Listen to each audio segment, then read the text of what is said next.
నిర్లక్ష్యం కారణంగానే తమ శిశువు చేయి ఫ్రాక్చర్ అయిందని ఆరోపిస్తూ వైద్యురాలని కుటుంబ సభ్యులు నిలదీశారు. ఈ ఘటన జగిత్యాల జిల్లా కేంద్రంలో చోటు చేసుకుంది. పట్టణంలోని వెంకట్రావుపేటకు చెందిన భవానీ అనే గర్భిణికి గత నెల 29వ తేదీన పురటి నొప్పులు రాగా ప్రభుత్వ ఆసుపత్రిలో అడ్మిట్ అయింది. ప్రసవం నిమిత్తం ఆపరేషన్ థియేటర్కు తరలించిన వైద్యులు సాధారణ ప్రసవం కోసం ప్రయత్నించగా నొప్పులు అధికం కావడంతో సిజేరియన్ చేసినట్టుగా సమాచారం.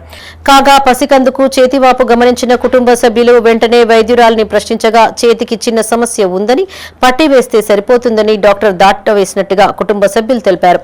అనంతరం శిశువును ప్రైవేట్ ఆసుపత్రికి తీసుకువెళ్లగా ఎడమ చేయి విరిగినట్లు అక్కడి వైద్యులు నిర్ధారించారు. విషయం తెలుసుకున్న తండ్రి ఉదయ్ డెలివరీ చేసిన వైద్యురాలిని నిలదీశారు. నిర్లక్ష్యంగా వ్యవహరించిన వైద్యురాలపై తక్షణమే చర్యలు తీసుకోవాలని డిమాండ్ చేశారు. కాగా ఈ విషయంపై మెడికల్ ఆఫీసర్ డాక్టర్ మాధవి వివరణ ఇచ్చారు.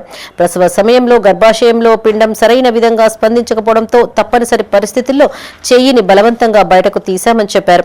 చెయ్యిపై కొద్దిగా వాపు గమనించి కుటుంబ సభ్యులకు సమాచారం ఇచ్చినట్టు తెలిపారు. 3 గంటలకు వచ్చి మేము అడ్మిట్ అయ్యాము. పెయిన్స్ వస్తే 12 అట్లా డెలివరీ అయిపోయింది. ఇక్కడ మా ఇల్లు సైడ్ వాళ్ళు ఉన్నారు, వాళ్ళకి ఎక్కువ తెలియదు. సో వాళ్ళు నా పాపని సిజరింగ్ తీసి డెలివరీ చేశారు. పాప చేతి ఫ్రాక్చర్ చేసుకొని తీసుకొచ్చి మాకు అప్పచెప్పింది. వీళ్ళకు తెలియదు. నేను వచ్చి చూసేసరికి చేతికి పట్టి ఉంది. ఇది ఏంటంటే ఖాళీ స్వెల్ వచ్చి పట్టిన కట్టమని చెప్పి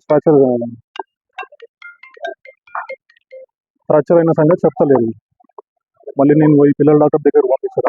అక్కడ క్వశ్చన్ చేస్తే ఎక్స్రేకి వాళ్ళు రాసిచ్చారు. వచ్చి నెక్స్ట్ డే ఎక్స్రే చూసేసరికి మీ చేతికి మొత్తం ఇక్కడ ఫ్రాక్చర్ అయిపోయింది. ఇక్కడికి వచ్చి అడిగితే డాక్టర్ ఎవరు రెస్పాండ్ అవుతలేరు. ఎవరు చేసిరు సర్జరీ అని అడుగుతున్నా కానీ ఎవరు పేరు చెప్తారు. ఓన్లీ మేడం చేసి అని చెప్తున్నారు.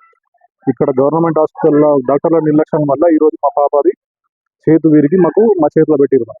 దీనికి మాకు ఎవరు ఆన్సర్ చెప్తారు? ఈ మేనేజ్మెంట్ మాకు ఆన్సర్ చేయాలి. ఇప్పుడు ఆపరేషన్ చేసేటప్పుడు ఏమైంది అంటే ఫస్ట్ తల కనబడక ఆ తల ముక్కు కళ్ళు చెయ్యి కనిపించింది. మనము చెయ్యి పెట్టి లోపలికి పెట్టి తలను డెలివరీ చేయడానికి నా చెయ్యి దూరలేదు.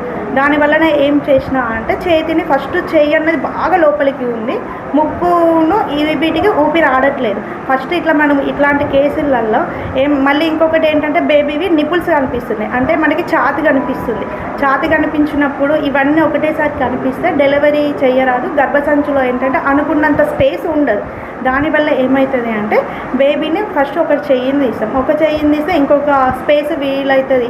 మనకు మా వేలు పోవడానికి స్పేస్ దొరుకుతుంది కాబట్టి ఒక చెయ్యిని తీసిన తర్వాత ఇంకొక చెయ్యి ఏంటంటే లోపల బాగా అతుక్కొని పోయింది. ఆ చెయ్యిని తీసేటప్పటికి ఆ చెయ్యి కొంచెం డిఫికల్ట్గా బయటకు వచ్చింది. తర్వాత బేబీని డెలివరీ చేసినాం.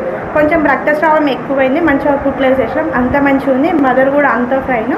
తర్వాత డెలివరీ వచ్చిన తర్వాత నేను బేబీని చూసేసరికి బేబీ హ్యూమరస్ దగ్గర నాకు స్వెల్లింగ్ అనిపించేసరికి నాకు డౌట్ వచ్చింది. ఇది ఏమైనా బాగా డిఫికల్ట్ అయింది కదా, ఏదైనా డెలివరీ అయ్యేటప్పుడు చేతిలో ఎముకలు ఏమైనా డ్యామేజ్ కావచ్చు, అంటే డ్యామేజ్ మీన్స్ ఫ్రాక్చర్ ఏమన్నా ఉండొచ్చు, లేకపోతే కండరాల ఒత్తిడి అన్న ఉండి పాపన్న ఎక్కవచ్చు అని చెప్పి నేను పేషెంట్ వాళ్ళ అటెండర్స్ని పిలిచి ఇలా నాకు చేసేటప్పుడు డిఫికల్ట్ అయిందమ్మా, 100లో ఒకరికి ఇద్దరికి ఇట్లా జరిగే అవకాశాలు ఉంటాయి. ఎందుకంటే మెటర్నల్ ఒబేసిటీ కూడా అదొక కారణము.